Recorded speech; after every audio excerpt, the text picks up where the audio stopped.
Natural law is the idea that the laws of our society should mirror human nature.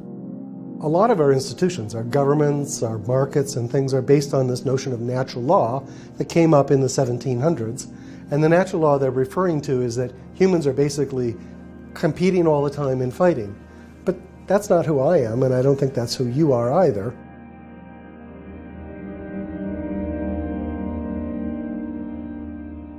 My inspiration is a whole series of situations that didn't work very well. Schools that didn't work very well, organizations that didn't work very well, and disappointment with government in general.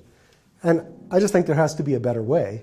It was clear that the digital ecology, the digital society, wasn't turning out the way people hoped. You should have the same rights and obligations in your digital self as you have in your physical self.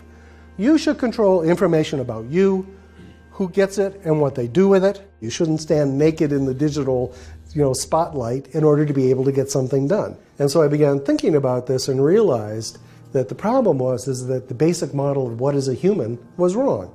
Well, there's anthropologists that are studying early human society, and what they find doesn't match with the natural law of the 1700s. Now we know that early humans were actually very egalitarian.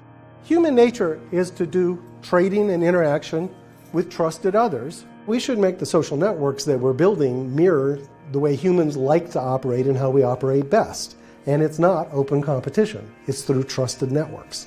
If you can trust people and you know that this is a safe relationship, because it has all these other relationships, turns out to be more optimal. So the core thing in a trust network is that you own your data, it's private, and you only share it when you're going to get something back for it. At our NGO, IDCube, we've actually built the software and built the legal contracts to do this. Currently, the only people that have these trust networks are the big guys, the banks, the hospitals, things like that. And what we're doing is making them available to the little guy.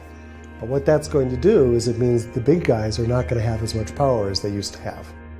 So what I'm trying to do is think about how can we make a new digital society that really works for humans? That's fair, that's safe, that's efficient, that scales, it's inclusive. So how feasible is it in time scale? And the answer is it could happen very quickly. You have the old banks, the old institutions tottering along based on their ownership of the data. And when you get a competitor that gives people back their data but is just as efficient, it could happen almost overnight.